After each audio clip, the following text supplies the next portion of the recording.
Chapter 2 of Pope Adrian IV, an historical sketch by Richard Raby. Chapter 2.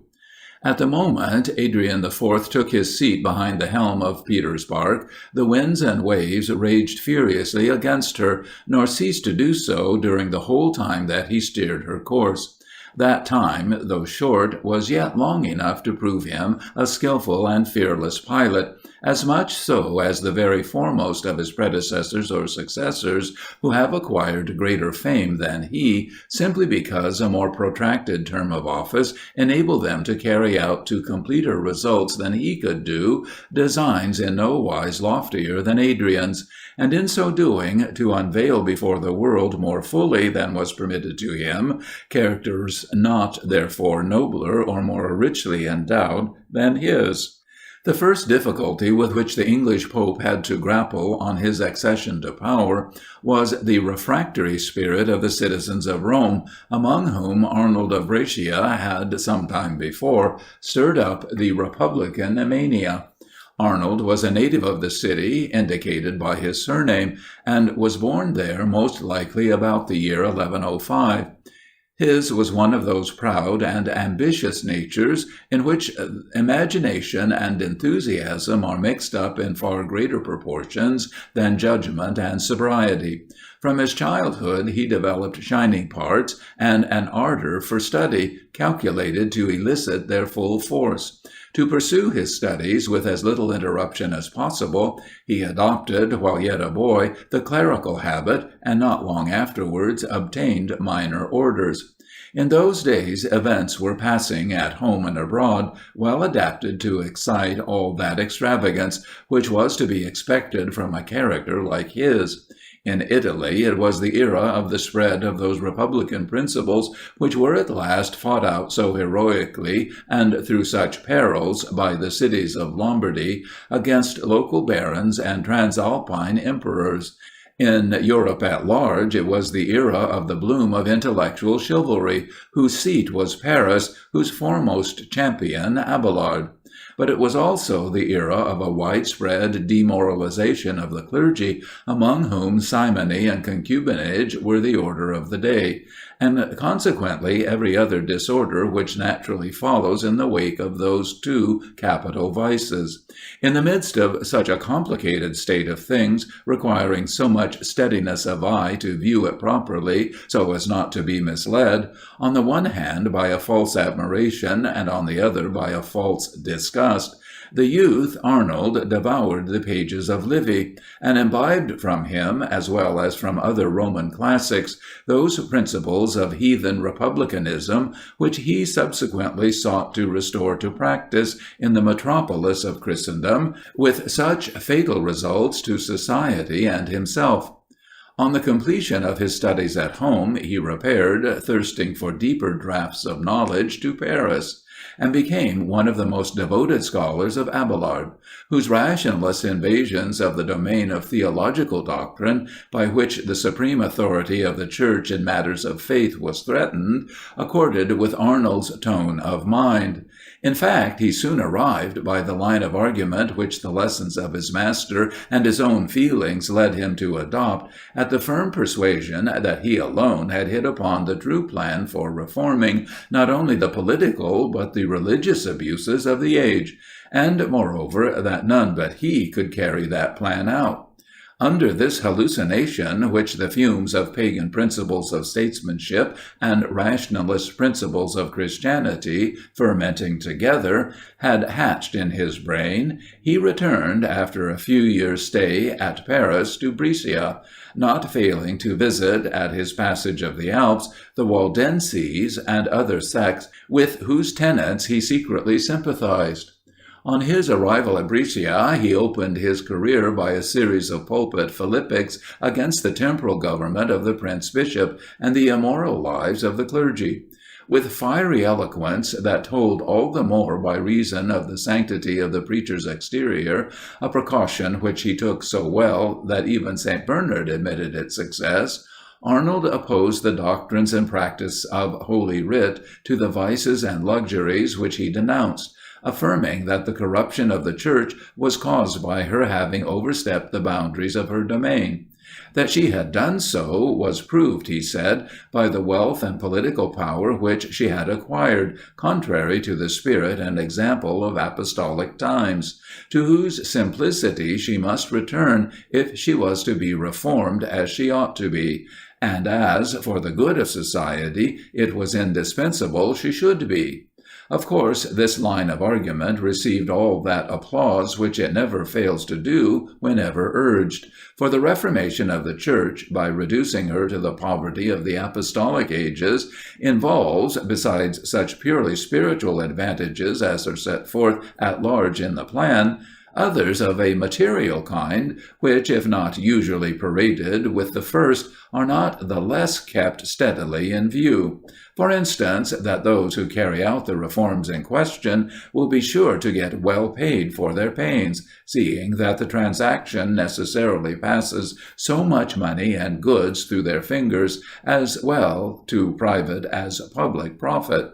And then there is the secret satisfaction, naturally felt above all by the rich and lax, at seeing the clergy, by means of this very reformation, deprived of much formidable influence, such as wealth always bestows on its possessors, and which is surely as necessary to the Church as to any other public corporation, to the end that she may carry out efficiently the affairs of her vast mission, keep up her dignity amid an irreverent world, shield her oppressed, relieve her poor members, and strike respect into powerful sinners, who would not only scorn but trample on her too, if she had nothing but words to oppose to blows.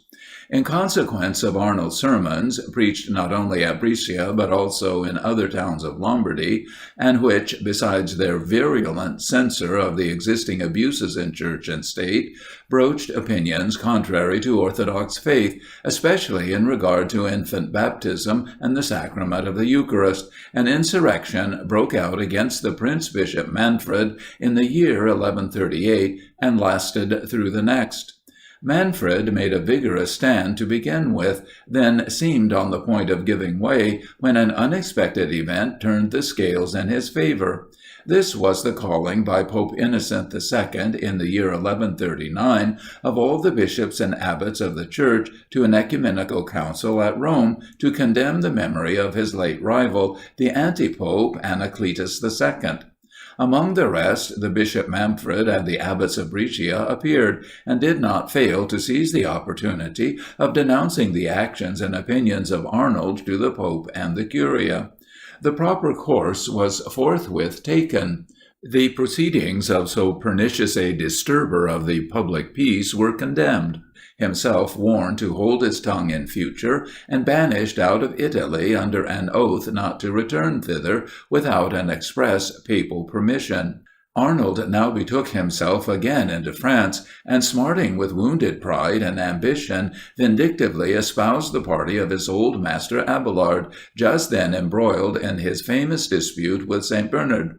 For the abbot of Clairvaux had found out that it would never do to allow that honest but mistaken man to go on spreading his views any longer unopposed, if the orthodox faith was to be preserved intact in Christendom. And so, after more than once privately warning him of his errors to no purpose, accepted a challenge which Abelard at last vauntingly sent him to a public disputation. This disputation came off at the Synod of Sens, A.D. 1140, and resulted in the total defeat of the philosopher by the monk. But Abelard appealed from the Synod to the Pope, whereupon the Synod suspended its farther measures, and advised the Holy See through St. Bernard of what had transpired. In doing so, the latter took care to expose the fatal consequences to revealed religion involved in Abelard's opinions, and in one of his letters on this subject stated the case thus: that, inasmuch as Abelard is prepared to explain everything by means of reason, he combats as well faith as reason. For what is so contrary to reason as to wish to go beyond the limits of reason by means of reason? And what more contrary to faith than to be unwilling to believe that which one is unable to reach by means of reason? Abelard fared no better at Rome than at Sens. His defeat was ratified by that authority from which there is no appeal. Moreover, he was commanded to desist from holding any more lectures, and all persons who should obstinately maintain his errors were excommunicated. Foremost among these was Arnold of Brescia, who scorned to imitate Abelard's submission to the authority of the Church, and blamed his penitential retreat at Cluny, where he shortly died an edifying death. St. Bernard, who had previously formed an ill opinion of Arnold from the reports which preceded him out of Italy, no sooner saw him at Sens actively interested for Abelard than he penetrated the entire duplicity of his character. At the same time that he felt fully alive to the damage which the victory just won over error might yet suffer from a man so able and resolute. Wherefore, as it was not his custom to serve the cause of truth by halves, the saint resolved to include the scholar with the master in his denunciation to the Pope, who at his instance ordered that Arnold too, as well as Abelard, should be incarcerated in a convent. But the crafty Italian managed to elude his doom by a timely flight, and after running many dangers by reason of the keen chase which St. Bernard gave him, found a safe retreat at Zurich. In that age, Zurich, by reason of the trade of Germany and Italy passing through it, was the most flourishing town of Switzerland. Trading communities are commonly as fond of novelty in opinion as in wares.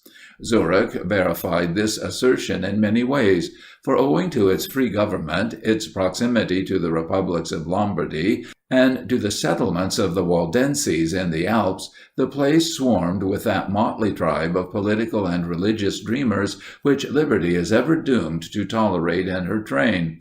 Of course, Arnold had his clique among the rest. His reception by the citizens was enthusiastic. A public situation was given to him, and he resided in the city for the next 6 years. During that interval he confined his activity to Zurich and the cantons bordering it. In these he propagated his doctrines with success, and seems to have been forgotten by the public of France and Italy. No doubt he may be viewed as having helped to pave the way for Zwingli in the 16th and Strauss in the 19th, both of whom, like Arnold, spread the poison of their ideas from Zurich. In the meantime, events were transpiring at Rome which were destined to call Arnold from his retreat and produce him again on the great stage of the world in a part more important than ever. These were the attempts of the Romans to restore their ancient republic on the ruins of the papal government.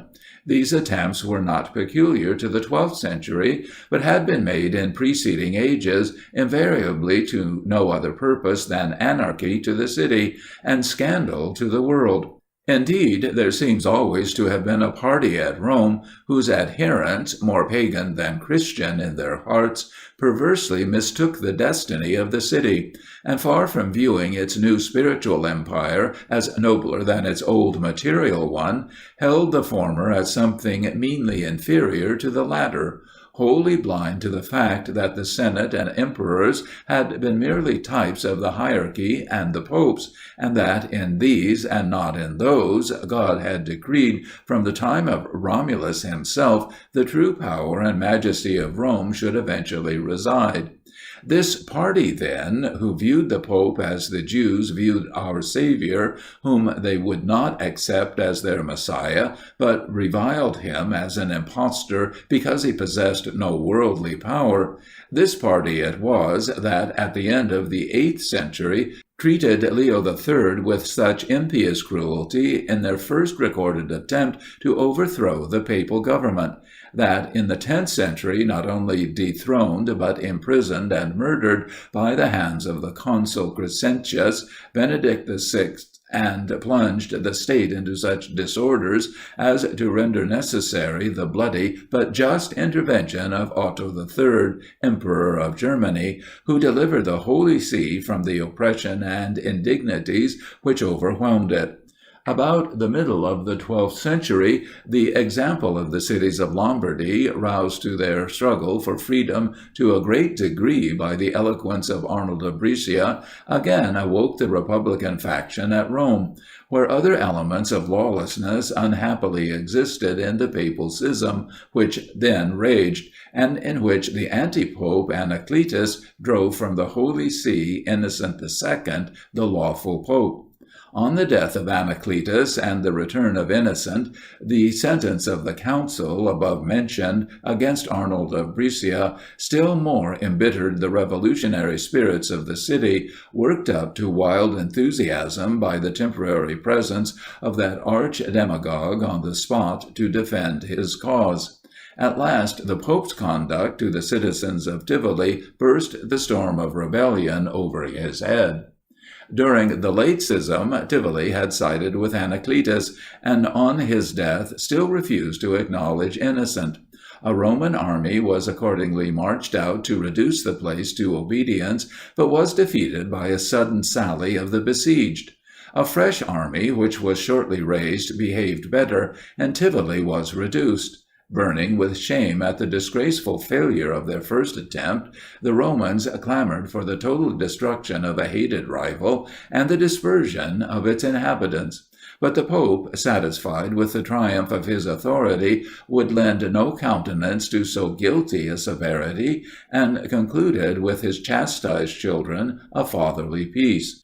For thus checking the bad passions of his subjects, he incurred their displeasure, whereupon the Republican leaders, perceiving their opportunity, seized it at once, and by their virulent denunciations to the mob of the pretended tyranny of priests, soon stirred up an insurrection, and got the citizens to hold a congress in the capital, at which the papal government was declared at an end, and the ancient republic restored. Innocent strove to counteract this revolution, and called a synod at the Lateran, before which he protested against any right of the laity to interfere with his government, much less to alter it. But his efforts were vain, and he took his ill fortune so much to heart that he sickened and died of grief. Celestine II, his successor, had, as papal legate in France, formerly befriended Arnold of Brescia, a circumstance that could not fail to make him popular, and conduce to give effect to his efforts at conciliation, so that he completely succeeded in allaying the revolutionary storm during his short reign, which his death terminated in the spring of the following year. Under Lucius II, who was next elected to the papal throne, the public disorders burst forth again in an aggravated degree. Lucius deeply offended the Romans by seeking to secure himself against their fickle loyalty in an alliance with Roger, the Norman king of Sicily. In resentment of this proceeding, the newly elected Senate first caused the strongholds of the Frangipani and of other adherents of the papal party within the city to be demolished, and then sent an embassy to Conrad III of Germany to invite him to come and assume the imperial crown under their auspices, and act as countercheck to the King of Sicily. But Conrad, mistrusting the high-flown letter containing the invitation, and feeling, moreover, little sympathy with rebels against the Pope, declined it. Hereupon Lucius thought it the proper time to strike a blow towards recovering his authority. To this end he marshalled his cardinals and other dignitaries in all their pomp, put himself at their head, and, escorted by an armed array of lay partisans, set out for Rome with the intention of besieging the capital. At first, the people, awed by so solemn and resolute an appearance of the Supreme Pontiff, showed signs of not helping, at least of not resisting, his attempt. But the agents of the Senate, actively at work among the crowd, succeeded in dissipating this fatal apathy, and in arousing in its stead so furious a spirit of hostility, that the result announced itself in a sacrilegious shower of stones, which rained cruelly on the heads of the priestly host, wholly scattering it and hitting the Pope himself on the temples, who shortly died from the effects of the contusion. This catastrophe happened January 25th, 1145. The next day the dispersed cardinals came together again in St. Caesarius' church and set the thorny tiara on the head of a stranger to their order. This was the abbot of the Cistercian convent of St. Anastasius in Rome, formerly a monk under St. Bernard at Clairvaux. He took the name of Eugenius III. He bore the reputation of a mild and conciliating man, which fact would probably weigh all the more with the conclave under existing circumstances from the recollection of Celestine II, whose gentleness had tamed what it appeared sternness could not subdue. But Eugenius now showed that he was not wanting in one set of qualities, because it had hitherto served his purpose to display another. For, rather than recognize the new Senate which the Republican party wished to make him do, he quitted the city overnight with all his suite, went through the ceremony of his installation at the convent of Forza, and then retired to Viterbo. Here he resided some months, and vainly endeavored, through St. Bernard's agency, to induce the Emperor Conrad to arm in his behalf. At last, losing all patience at the lengths to which the Romans, encouraged by his absence, had begun to carry things, he levied at Tivoli and other well-affected places recruits in his service, took himself the command, and marched to attack his rebellious subjects. His expedition was crowned with success. The Republicans were humbled and sued for peace. This was granted to them on the condition that for the future the Pope should nominate the senators, that his prefect should be restored and their patrician abolished. Eugenius then held his triumphant entry into Rome amid demonstrations of enthusiastic loyalty, and celebrated there the Christmas of 1145. But it was not long before the clouds of disaffection gathered again as blackly as ever, and discharged such a tempest on the refusal of Eugenius to give up Tivoli to the implacable hatred of the Romans, that he was forced to flee over the Tiber amid a volley of darts and stones hurled after him by the mob. Such, in fact, were the straits to which the unfortunate pontiff was now reduced, that he at length found it expedient to pass into France. It was at this juncture, A.D. 1142, that Arnold of Brescia received an invitation from the Roman Senate, now wholly rid, as it would seem, of its great foe, to visit the Eternal City and lend his aid in completing, as far as possible, the restoration of the old Republic. Such a golden opportunity of realizing the dearest dream of his ambition was irresistible. He accepted the invitation at once, and glowing with the thought of shortly reviving in his own person a Roman tribune of the ancient stamp, he crossed the Alps at the head of a fanatical rabble of Swiss, whom, under the hopes of sharing the glories of the expedition, he had seduced to follow him as a guard amidst its peril. At his passage through Lombardy, where his name was so popular, new bands joined his march. On reaching Rome, he and his men were received in triumph. The citizens, when they heard him and his speeches, set off by quotations from Livy and St. Paul, styled them Quirites, when they heard him give his florid descriptions of the greatness of the ancient republic, and launch his thunders of denunciation at the disgrace of priestly rule, set no bounds to their enthusiasm, but forthwith invested the orator with dictatorial powers. No sooner was this done than the indefatigable demagogue began his political reforms. These comprised, among the rest, laws for restoring the equestrian rank and the tribunes of the people, for more strictly excluding the Pope from all part in the government, and for reducing to the narrowest limits the prerogatives of the German emperors, as the first step toward shaking off their yoke entirely. At the end of 3 years, Pope Eugenius returned to Italy and addressed a letter from Brescia in July 1148 to the Roman clergy, warning them against proceedings of Arnold, whom he denounced as a schismatic, and as the main tool of the arch-enemy of mankind, calling on them to desist from abetting rebellion and to return under the obedience of their lawful superior, otherwise to incur excommunication.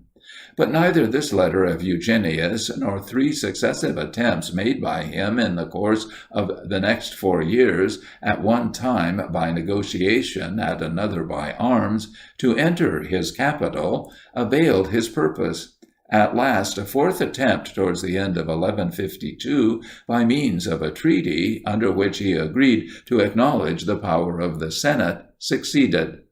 Nevertheless, he did not cease to suffer, during the short remainder of his reign, bitter mortifications from the insolence of the Senate and the dictator, Arnold of Brescia, who continued to reside in Rome in all his greatness, and shortly before the pontiff's death in 1153, aware of his repugnance to the Republic, and alarmed at his growing favour with the people, defied him openly by increasing the number of the senators from 50 to 100, and by giving them as presidents 2 consuls after the ancient plan, instead of the patrician till then in use.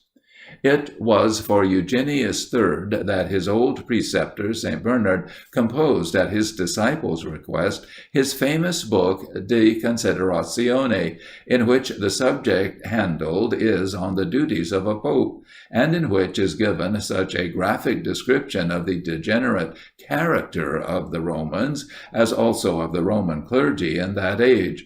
The following extract will not be out of place here. What is so well known to the world as the license and pride of the Romans? They are a people opposed to peace and ever given to sedition, wild and hard to deal with from all time, who only know how to obey when they can no longer resist, who possess understanding only that they may do evil by it, not to do good. Detested by heaven and earth, they have impiously outraged both. They are criminals before God, profaners of his sanctuary, rebels against themselves, enviers of their neighbors, monsters toward those who do not belong to them. They love no one and are beloved by no one. They strive after the show of being feared by all, while in fact they themselves fear everybody. They cannot endure any submission, but yet know not how to rule. They are false to their superiors and oppress their subjects. They are shameless in their demands and reject petitions with a haughty front. With blustering and impatience they press for presents, and are thankless when they have received them. They are great talkers with the tongue, but helpless creatures when it comes to act. They are spendthrifts in promises, niggards in the performance, the most crawling sycophants and the most venomous slanderers, who feign the most honest simplicity and are the most malicious of deceivers. End of chapter 2.